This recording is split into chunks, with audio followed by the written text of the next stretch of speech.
Assalamualaikum dan salam sejahtera. Nama diberi Hazaman Sarah binti Muhammad Fauzi dari unit Bahasa Melayu 1 ambilan 2025-2030. Baru-baru ini, negara kita telah dikejutkan dengan satu naratif yang cukup sensitif. Ia melibatkan kedaulatan tanah air di sempadan Sabah, Kalimantan. Dakwaannya, Malaysia telah dikatakan menyerahkan tanah seluas 5,207 hektar kepada Indonesia sebagai pempasan bagi 3 buah kampung di kawasan Nunukan. Berdasarkan laporan terkini, iaitu sekitar Januari hingga Februari 2026, terdapat 3 buah kampung yang sering disebut dalam isu sempadan di daerah Nunukan, iaitu Kalimantan Utara. Yang pertama merupakan Desa Kabungalo dan yang kedua merupakan Desa Lipaga, dan terdapat juga setengah laporan yang mengecenya sebagai Lepaga. Kemudian yang ketiga merupakan Desa Tetagas. 3 kampung ini asalnya berada di bawah pentadbiran Indonesia, namun selepas proses penandaan semula sempadan secara teknikal dan saintifiknya pada tahun 2025-2026 ini, didapati koordinat sebenar kampung-kampung ini mengikut perjanjian sejarah, iaitu Konvensyen 1891 dan 1915 yang kini berada di dalam wilayah Malaysia. Isu ini bukan sekadar angka, ia melibatkan maruah negara. Namun, benarkah dakwaan ini? Hari ini, kita akan mengupas kebenaran di sebalik tajuk berita ini. Perdana Menteri iaitu Datuk Seri Anwar Ibrahim sendiri telah tampil menafikan dakwaan ini secara rasmi. Mari kita bedah fakta sebenar mengapa isu ini timbul dan apa status sebenar sempadan kita. Sempadan di kawasan OPB berdasarkan prinsip yang terkandung, sekali lagi saya tegaskan, pada Perjanjian 1915, iaitu 780 hektar jadi milik Malaysia, tetapi 780 hektar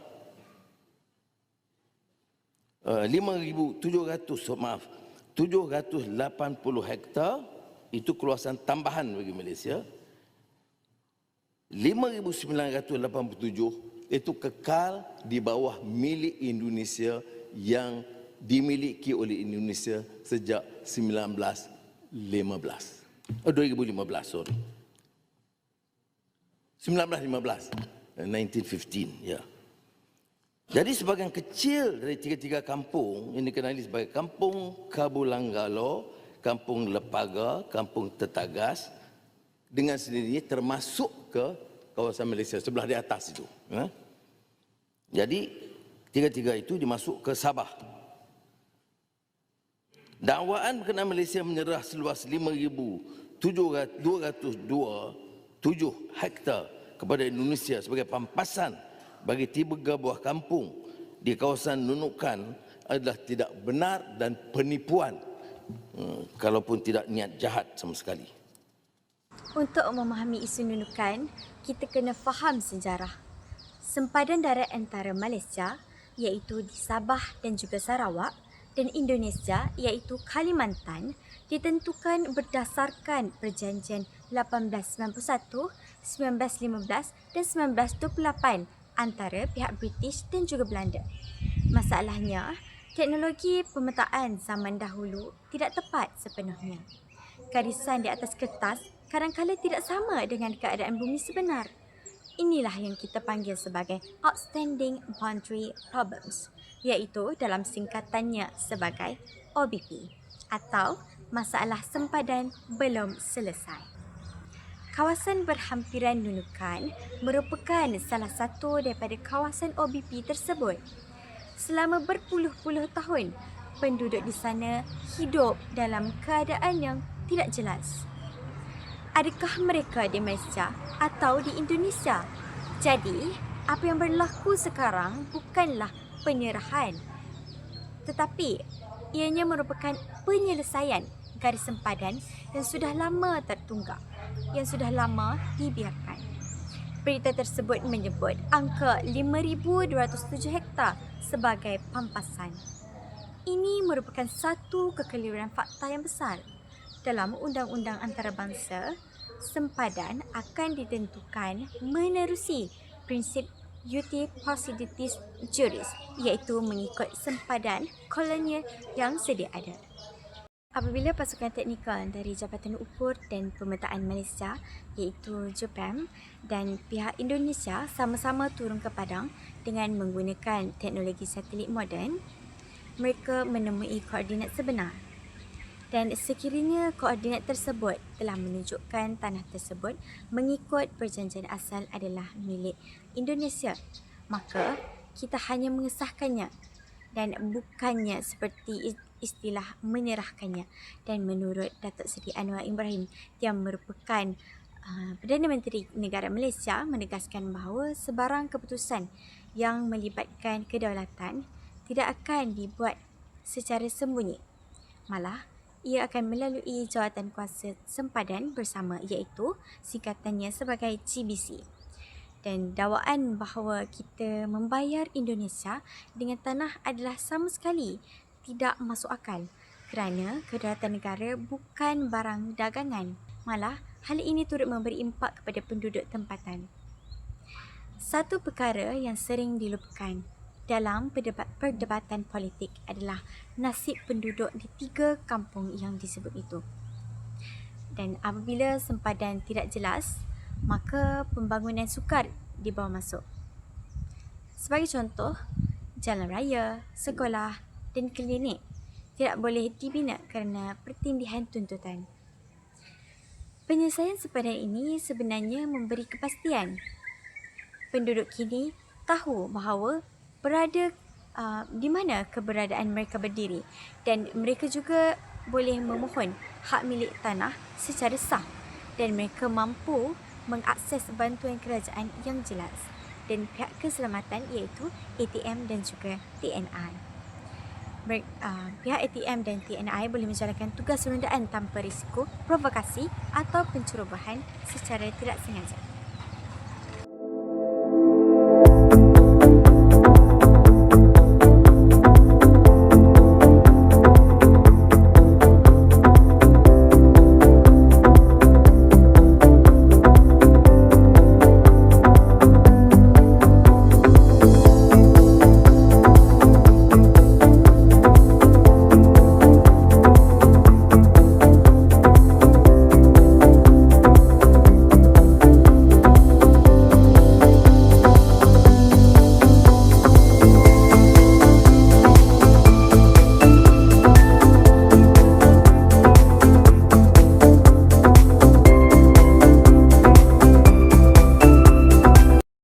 Sebagai rumusan, mari kita lihat 3 fakta utama untuk mematahkan berita palsu ini. Yang pertama, tiada penyerahan tanah. Yang berlaku ialah pemuktamadan garis sempadan berdasarkan fakta-fakta teknikal dan sejarah lampau dan bukannya pampasan. Dan yang kedua merupakan penafian rasmi. Kerajaan melalui Perdana Menteri dan Wisma Putra telah mengesahkan bahawa kedaulatan Sabah tetap terpelihara. Dan yang ketiga merupakan kestabilan serantau.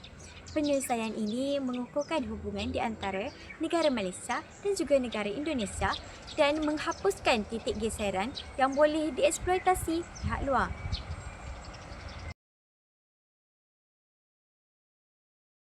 Manfaat strategik untuk Indonesia.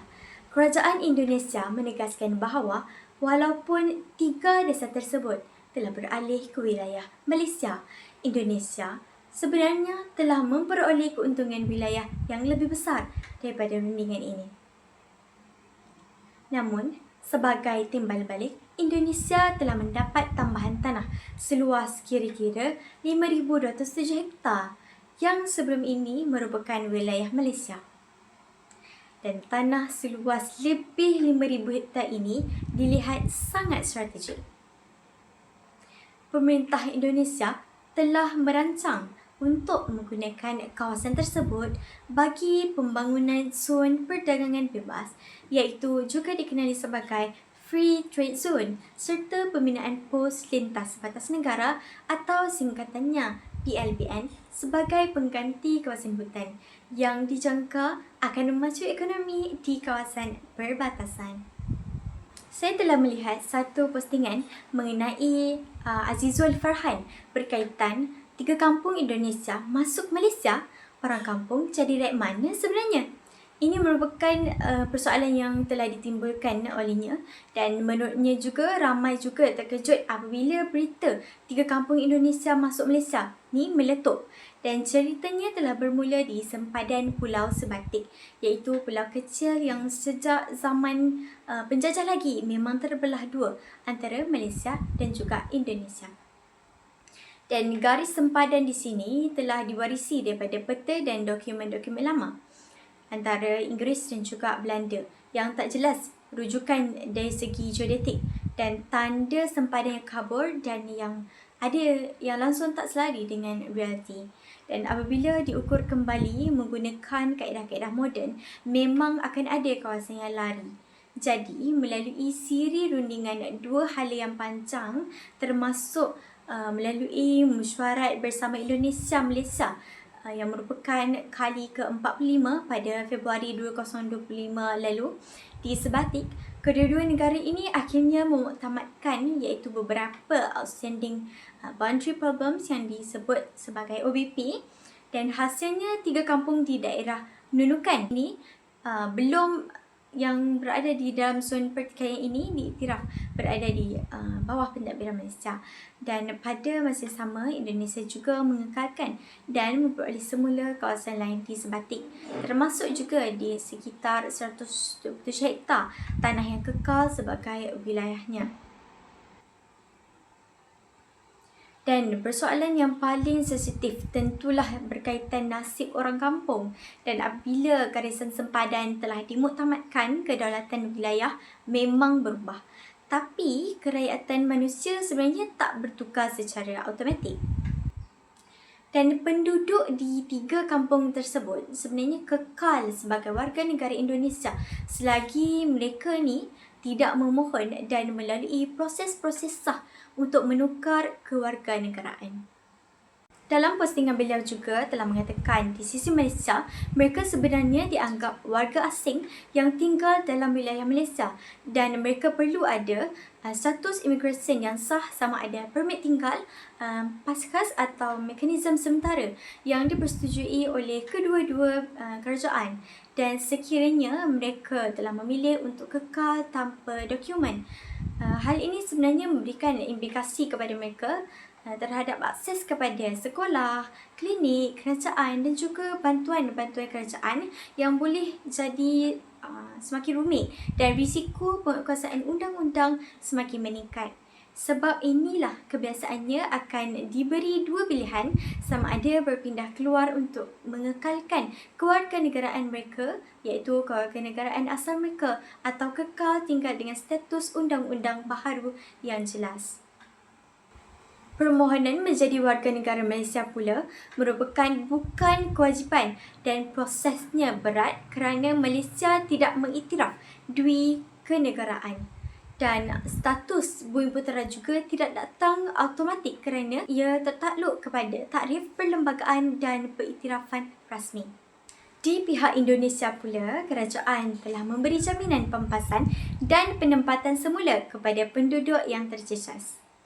Dan data awal telah menunjukkan bahawa pemilik tanah dan juga pemegang dokumen di kampung-kampung yang terlibat sedang disemak satu persatu untuk menentukan pempasan kewangan yang mereka memperoleh iaitu secara adil.